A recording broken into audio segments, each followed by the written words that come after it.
Restoring Darkness is brought to you by Evluma, illuminating the pursuit of dark skies.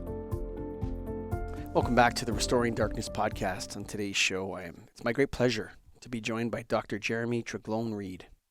He completed his Ph.D. in astronomy at the University of Keele, Staffordshire, UK, and then went on to a 2-year postdoctoral research fellowship at NASA Ames Research Center in California.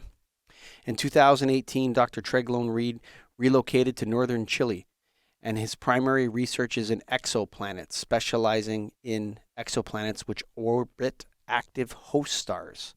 To better understand how stellar activity can impact our ability to detect and characterize exoplanet systems.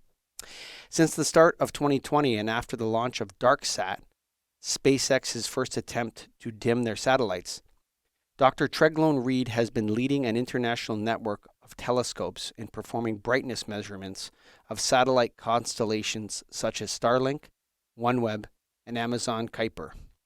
This survey is collecting data to allow astronomers to develop mitigation software and to ascertain the impact of satellite constellations to the quality of the night sky and astronomy.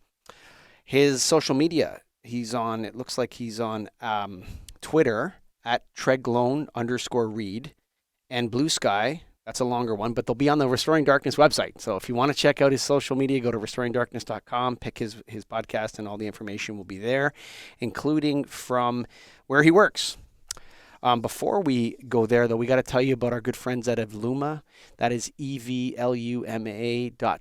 They have a dark sky section on their website, so you can click dark skies on evluma.com, and you'll see their fixtures that are compliant and reduce light pollution, preserving night and restoring darkness. And before we start, I just want to quickly tell you about the Lighting in Darkness Foundation, a new 501c3 charity incorporated in the United States. It was created by the lighting industry. Wow, isn't that great?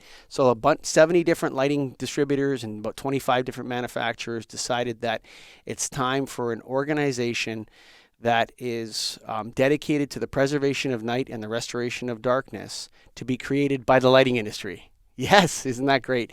So we're doing all sorts of work. So our main thing that we're starting with is helping people in light trespass disputes and light pollution disputes with municipalities or their neighbors or anything like that.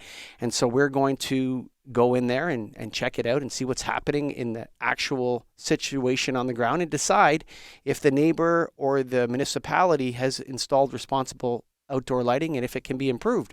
And then we'll make those recommendations for free to all parties in a non-biased way from lighting experts. That's right. Lighting experts. So if you want to donate to the Lighting in Darkness Foundation, you go to restoringdarkness.com and you click the donate link. Welcome to the show, Dr. Tregloan-Reed. Thank you for inviting me. You know, I used to see satellites as a kid when I was lying in front of a fire or out and we're looking at the stars, and you'd see this white dot flash across the sky. And so I said, what is that? Oh, that's a satellite going around the Earth. Wow, isn't that great? And at that time, it was kind of cute. It was kind of cool to see satellites. Has the situation gotten out of control? At this precise moment in time, I wouldn't say out of control yet. From estimates at the moment, we've got about 5,000 additional new satellites in low Earth orbit. Because they're in lower Earth orbit, say, compared to the satellites we used to see as children, which were in geostationary orbit, they're almost 1,900 times, they're about 400 times closer to us. So instead of being about 35,000 kilometers away, they're about 500 kilometers away. So using the inverse square law, you can just do a rough calculation, show that they're thousands of times brighter just by being this much closer. With 5,000 in low Earth orbit at the moment, the issue isn't out of control. What potentially will be out of control is when you look at all the ITU filings, which is the international regulator for which companies and governments have to put filings in to launch their satellites. We've got over 500,000 planned by the end of the century, by the end of the decade. So that's a 100-fold increase on now. Wow. So, okay, and just quickly to understand this, it's not like the satellites themselves are producing a light. It's that the light from the sun, because they're so high, is reflecting off these satellites like the moon. for example. The moon doesn't produce Yes, its own light. So it's what we're no, seeing in moonlight is really sunlight reflected off the moon. And so what we're seeing from these exactly. satellites is sunlight reflected off them. Basically, yes. I mean, there's two types of reflections. You've got specular and diffuse. Specular reflection is basically when the light reflects off the solar panels, and it's a direct reflection. So basically, it's a very bright reflection, but at a very small angle. It's got to be at the correct angle from the angle of incidence from the solar light. That's where you get the iridium flares and that from the past. And sometimes you get glinting when the satellite just slightly moves or passes through a certain attitude or orientation, and you're just trying to get this bright light for a few seconds. That in its own is an issue, but it happens not very often. What's the main issue for these new satellites is we get diffuse reflection, and that's where basically due to the different surface materials and angles of the material of the satellite design, the light's reflected in all directions. Okay, at a lower flux level, at a lower intensity, but it's reflected in all directions. Hence, you're able to see the satellites potentially from horizon to horizon as they pass over the night sky. And this is interfering with people's joy of looking at the sky now. It's also interfering with astronomical research and this sort of stuff. How does it impact the other the work that astronomers are doing? Well, that's one of the things we've been looking into, is to determine what aspects of astronomy are mostly impacted, and is there any mitigations that we as astronomers can do. What we found is the telescopes that are going to be mostly affected are the ones with very large field of views and very long exposure time. So, for example, the new Vera Rubin Observatory that's been built here in Chile on the NSF and NORI lab. It's an 8-meter telescope, and it's supposed to be doing a 10-year legacy survey to look for things that we don't know exist. And that is the telescope that's going to be mostly affected. And due to the due to the very sensitive camera and detector, what we determined is the team at Vera Rubin, led by Tony Tyson, is if you've got a satellite with a stationary magnitude of 7 or brighter, it will oversaturate the pixel detectors, which will not just ruin the image where the satellite crosses over, but it will affect all the pixels in the image. So you get electronic ghosting, crosstalk, and basically the original estimate was it was going to ruin around about 30% of the images, which would add an additional 3 years onto the 10-year survey. And carry on. Finish up. Sorry, I was going to ask you another question, but go ahead. Okay. I was going to say, this is the work of the IAU, correct? The work that I'm doing is part of the IAU's Centre for the Protection of the Dark and Quiet Skies, yes. Back in September 2021, with the impact of all this going on, I founded the Chilean Low Earth Orbit Satellite Group here in Chile, because Chile's in this unique situation where the idea of these satellites, bringing high-speed, low-latency broadband to every part of the world, is great for Chile. We have lots of rural communities, underdeveloped areas. We've got the indigenous people. This could be a great boon for education and business and so on and so forth. However, Chile is also disproportionately affected by this, with the highest concentration of the world of international telescopes. By the end of the decade, half of all the world's big telescopes will be here in Chile. And that's because the Atacama Desert has the best night skies in the world. We've got low humidity, high altitude. It's the best skies. And that's why I'm very privileged to be working and living here in Chile at the moment. So, So again, like the Lighting in Darkness Foundation, we're not against lighting. We're pro lighting. We're lighting people. It doesn't sound to me like you have anything against having the satellites and the connectivity and all the wonderful things that come with enhanced communication services for people using the internet. What you're saying is we have to do something about this, or we're going to have a problem down the road that's going to be very difficult to fix. Exactly, yes. I mean, at the end of the day, this technological advancement is beneficial to humanity, and I can see the pros and cons. I know that there's some astronomers that are against it, and I know some astronomers are completely for it. I'm in that middle zone where I suppose the best way to put it is I believe in progress, but not at any cost. I mean, I suppose the best way to describe it is a similar situation that happened in the UK. We have grade listed buildings with historical importance. but they're not green. They're not very energy efficient. So do you knock the building down to build green housing, or do you keep it? And so you keep it, trying to make it as green and energy efficient as possible, but you keep the original design to keep the cultural heritage and so on and so forth. So it's the same with these satellites.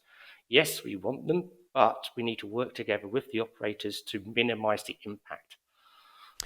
Can the problem be fixed after a satellite is launched, or is it something that has to be fixed before it's launched? This needs to be fixed before they're launched, because once you launch the satellite, it's up there. The benefit, though, from them being in low Earth orbit is that they're constantly having atmospheric drag. So with the limited fuel supply that the satellite has, they have an expected lifetime of 5 years. So the original satellites that Starlink launched back in 2019, they'll all be gone by end of 2024, 2025. So with that in mind, if it is launched and we have an issue with it, it's only a temporary issue for 5 years. So it's like with Starlink and SpaceX, they keep doing these new mitigation designs to try and reduce the reflective brightness of the satellites. You had DarkSat, then VisorSat, and now we've got the V2 minis. We've got Brad dielectric mirrors, which are designed to change the diffuse reflections into specular reflections, so they can point the bright reflections away from major observatories. So the industry is cooperating with you on this issue. SpaceX and Starlink, yes. OneWeb's been cooperating with us, and Amazon Kuiper has also been working with us, and this has all been done through the IU CPS. AST Space Mobile wasn't working with us, but since the launch of this Blue Walker 3 satellite and our initial observations, they've been talking with NASA engineers and members of the IU CPS to try and work a way to try and reduce the brightness of their Bluebird constellation, which they hope to launch in a year or two. Is there a compromise in the offering? Do you feel like you have the momentum now where there's going to be continuous improvement in this world, or is there a limit to what these satellites will always produce some kind of reflective light?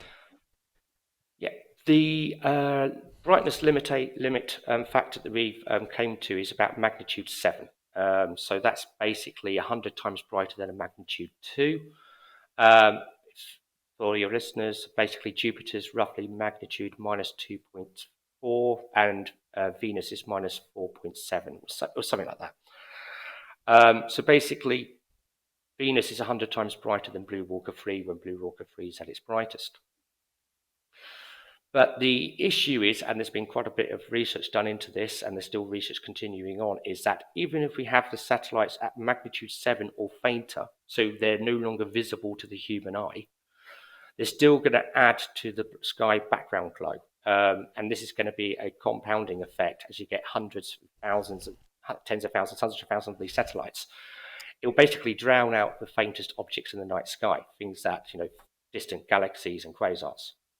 So we do need to have some sort of regulations in place to limit the total number of these constellations. And so you mentioned that they have a 5-year life in low Earth orbit, or in and around that. What happens to them? Do they crash down to Earth? Do they bring them back down? How does that work? Well, from what we understand from looking at the filings, the idea is they get deorbited and they're controlled burn up in the atmosphere. So that's generally the idea. Obviously, you have random failings when satellites have lost control. So the more satellites you have, the more that's going to happen. And this adds two potential issues. First, there's the Kessler syndrome, which is a theory where basically if you have an orbital impact, you'll have too much debris in low Earth orbit, which will make it impossible to launch any more rockets because it's going to, no matter how you launch or where you launch from the Earth, it's going to get hit by small debris. So that could potentially stop all manned missions. It could stop probes, satellites, so on and so forth. And also, another work that's been going on, and it's been mentioned in the news recently, they've looked at potentially what happens to these satellites when you burn them up in the atmosphere. You're then dumping a large amount of, say, aluminium into the stratosphere. Now, it was decided back in the 60s and 70s that aluminium in the high atmosphere could work to counter global climate change in that it scatters sunlight back into space, helping to reduce global temperatures. However, they decided to not go with any more experiments in that area because they determined that a slight miscalculation on the amount of aluminium in the stratosphere could have devastating consequences. Basically, it could shunt the Earth into an ice age. So, it's an idea back in the 60s and 70s, and they dropped it. The problem is we're now potentially going through an accidental bioforming experiment by having these large amounts of metals deposited into the high atmosphere. And this is what's happening is the satellite becomes decommissioned. They tell it to begin to swirl around the Earth in an area where the friction on the satellite will cause it to pull itself apart and burn up certain components. But what happens is there's a debris field that's left by each satellite, and this is solid metal debris that's then orbiting around the Earth, and that will potentially smash into rockets, other satellites, and so we may actually be limiting our way of getting the heck off this planet if we needed to down the road, because we're going to be surrounded by a whole bunch of bullets traveling at 14,000 kilometers an hour or something like that. Exactly. Yes. I mean, at the moment, it's not much of an issue. But then there's been quite a few near misses, and they've had to do some last-minute maneuvers to prevent impacts. So at the moment, it's all okay. But as I said, we've got about 5,000 Starlinks and OneWebs in low Earth orbit. If, say, by the end of 2030, we've got 500,000 of these satellites, the chances of this happening or a collision taking place is going to go, exponentially increase. And if something like that was to happen, then yes, we'd end up basically entrapping ourselves onto the surface of the Earth for hundreds, if not thousands of years. And so when these things are burning up, do they know what the pieces, the sizes of the chunks of these satellite sizes that are left up there? Well, basically, when they're burning up in the atmosphere, they actually all burn up. So basically, you end up having particulates, which then mixes with the atmosphere in the atmospheric current. So you don't actually have debris from them burning up itself. It's whatever's left over from the materials. That's as they decompose up there. Yes. Interesting. Yes. But what with Kessler syndrome, what we're concerned about is basically if two satellites collide, and then that's in orbit, and then you get the dust cloud of debris. I remember, I don't know if it was 10 years ago or whatever, where China ran a test where they blew up a defunct satellite using a missile from Earth. And the problem wasn't, they were checking their technology or whatever it is, their military technology. Maybe it was a provocative act to show the world that they're powerful too or something like this. But the real concern was with all the debris that was left after they exploded this device. And so that's what you're talking about. If these things start to collide with one another, we're going to have these wild debris fields where the stuff separates into all sorts of different areas and is still orbiting the Earth. Yes, and because some of these pieces are very small, they can't be tracked by radar. So basically, you could have two satellites collide, some debris flies off, which hits other satellites, and so basically you end up having a runaway effect where satellites keep getting disintegrated. Oof. I could totally see that happening. I mean, I don't mean to be a Debbie Downer, but we have these situations where we have one good benefit. So, for example, in the lighting industry, LEDs come along. Hey, well, now we can save a whole bunch of energy, use less electricity. And then what happens is that the blinders go on, and we end up squarely in Jevons paradox, where the cheaper something gets, the more of it you use. And what you see is that light trespass and light pollution is absolutely going crazy right now. LEDs are just so much brighter and less wattage that people can put so many of them up in different areas, and it's causing problems. And it's these unintended consequences, and I see this as a very intractable problem. Like if this happens, we can't fix this. There's no human way to fix that.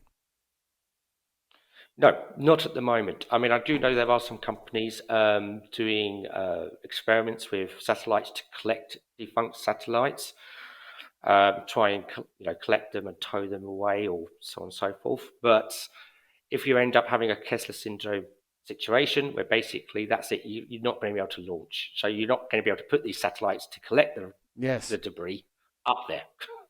Yeah, it's like at least the plastics are in the ocean. We can go and get them. You know what I mean? Like there's with this, it's going to be like you're going to have if it goes wrong, you're going to have a field of debris that is going to prevent you from going up there to fix the problem in the first place. Exactly. Yes. Oh, So, yes. yeah. I mean, I don't want to sound like a I don't want to sound like a doomsdayer, but that is a potential option. And so, I mean, I know the FCC and the ITU and some of these companies are seriously concerned and about this, especially the operators, because at the end of the day, they don't want this to happen because that means that messes up their business plan. So I do know quite a few companies are working on this. At the end of the day, technology is on our side with this. I mean, for example, Starlink, they're using lasers for inter-satellite communications, so they can pinpoint the position of the satellite very clearly. And that way they can then do last-minute orbital maneuvers to avoid any potential impacts. But as more and more companies launch, and, not just American companies, we know that the Chinese are planning to launch a constellation of 13,000 satellites. There could be countries in Asia, Africa, South America. Take your pick. It's going to become And accessible to more and more nation states, not just the United States and the Exactly. European Union. Yeah. Exactly, yes. And some of these companies from these other countries might not have as advanced technology as, say, what is being utilized in Starlink. So, we have to rely on them to do their jobs as well. It's interesting because you take a look from the lighting industry perspective. Like, nobody intends to create light pollution. You know what I mean? Like, it's not like anybody wants to do that, or it is regrettable when it happens. Can it be fixed? Yes, this kind of stuff. But I don't think it's enough to rely on something like, well, the companies don't want it to happen either, because that wrecks their business model. I think a lot of them will still take the risk if they're allowed to. Who's in charge here? This IAU-CPS. This is like a group of astronomers who are trying to have an impact on policy at the government. Who's in charge? Is it NASA in charge of this from the American perspective? Who's in charge of it from the European perspective? And who can lay down the law? Yeah. So basically, the IUCPS is basically a group of astronomers all working on this situation. It's made up of 4 hubs. You've got the SAT hub, which is basically part of the group that I'm with, where we're doing the observations, we're collecting, developing mitigation strategies, and so on and so forth.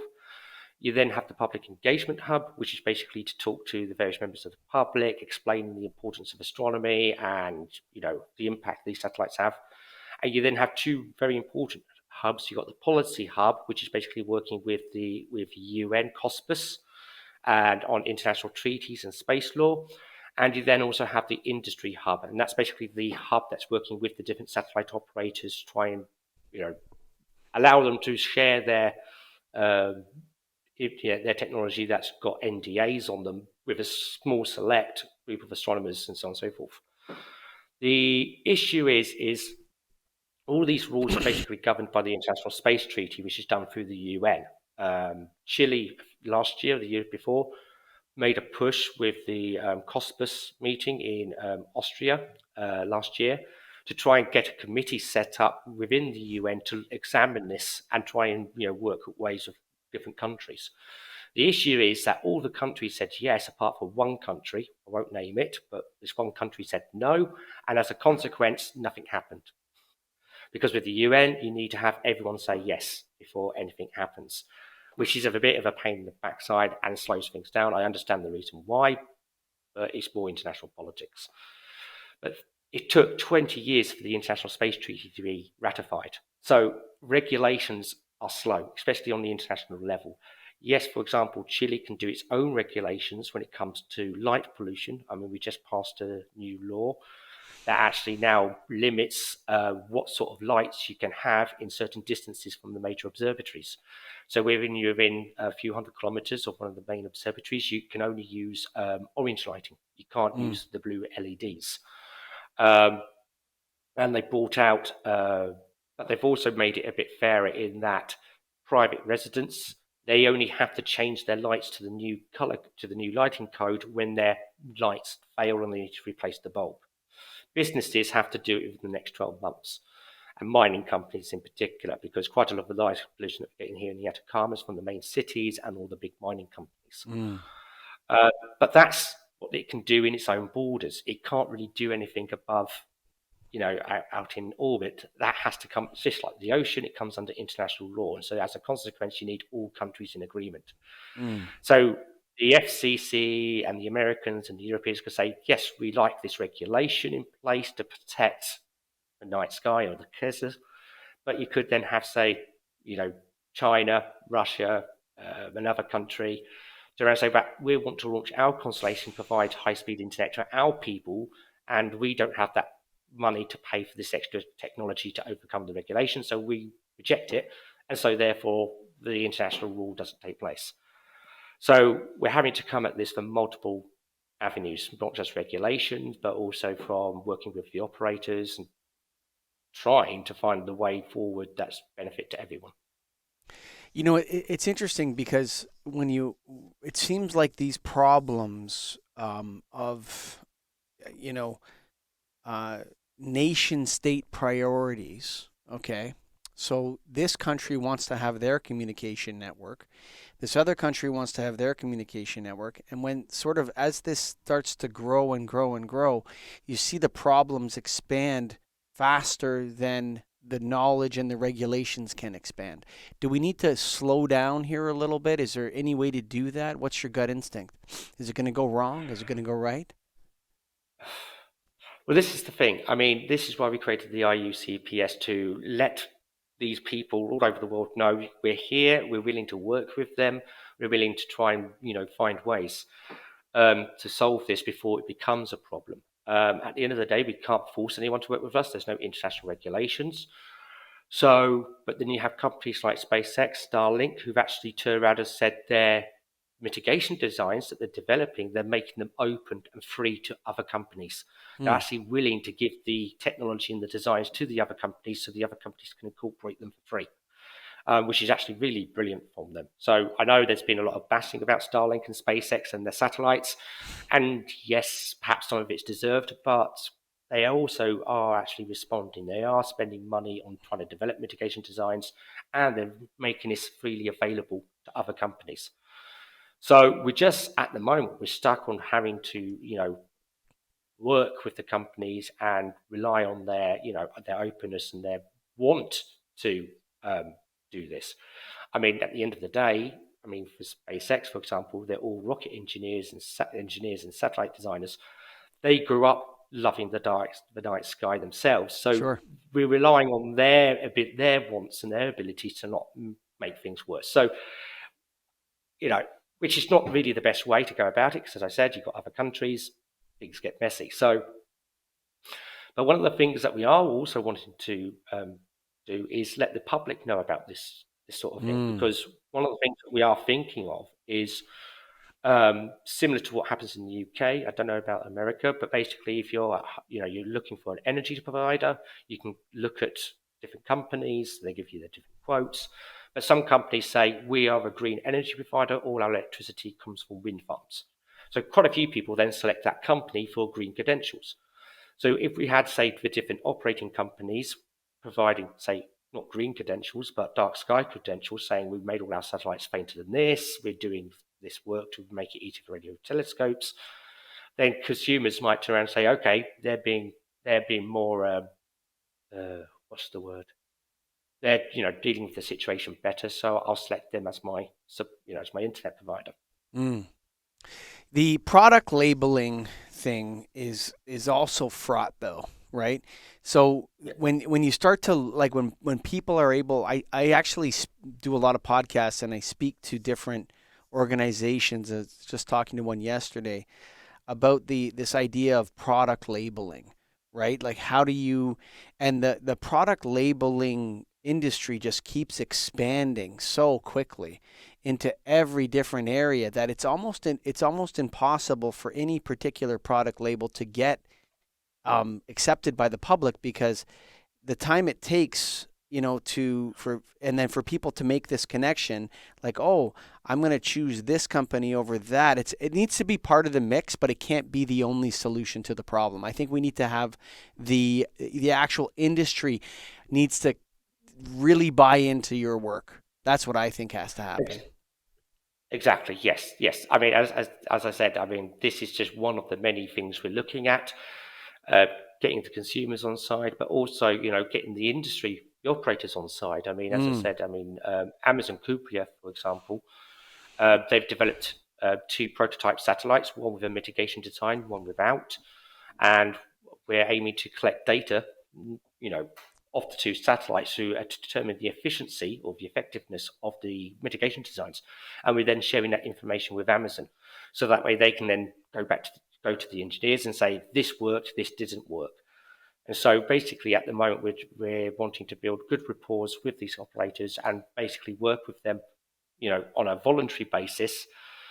And another option again is, going through the policy route and international regulations. So, we're trying everything from every angle in the hope that all of it helps. I mean, it's a bit like during the pandemic, vaccinations do a certain amount, masks only do a certain amount, social distancing only does a certain amount. But if you do all 3, you have a stronger defense than just only doing one of them. So, I think we've covered everything from my perspective on this issue. It looks like you have a lot of work ahead of you, Doctor. And I'm wondering if you have any final thoughts for the Restoring Darkness listeners. Basically, I mean, the issue with ground-based light pollution is, from a professional astronomer's point of view, has not been much of an issue, in that we specifically pick remote locations to build our telescopes, where there's no cities, there's no towns, and it's fine. The issue is now with these satellites is they affect every point on Earth. So that's the remote locations and cities. It affects us all. So we're actually trying to work together to try and solve this, well, not solve the issue, but at least make it a little bit better. And the initiatives that have been done with the ground light pollution, for example, with the dark sky, what's going on here in Chile, is a step in the right direction. So I do believe that we can eventually share the night sky together, because at the end of the day, it's not just astronomy that's potentially affected, but you also got the cultural and spiritual significance to certain people around the world. You also then got the potential ecological impact with nocturnal birds and insects that use the stars for navigation. Could they potentially see fainter satellites? Can that mess up their migratory patterns? We have no idea. So, we're taking a very big leap into the dark here, and, hopefully by working all together, we can share the night sky without all the unintended impacts. It's interesting. That's where I'm always with the product labeling in the lighting industry. What we saw was that everything became about lumens per watt. How much light can you produce per watt became the only thing that mattered for about 10 years. And the lighting industry is recovering. I don't even know if we've started to recover yet, but we have to find a way to slow down and look at multiple impacts or from multiple directions, and look at the types of things we do as humans from a host of different perspectives. And it's very difficult because there's this pressure from these companies. They have a contract, they have the money, they're going to launch, let's go, and everybody wants the internet. And so we move forward with these things, and then regrettably there's consequences to that we didn't think of at the beginning. Yes. It's always the same. If you think of any technology like social media and now the potential impacts to children, and say the automobile and climate change.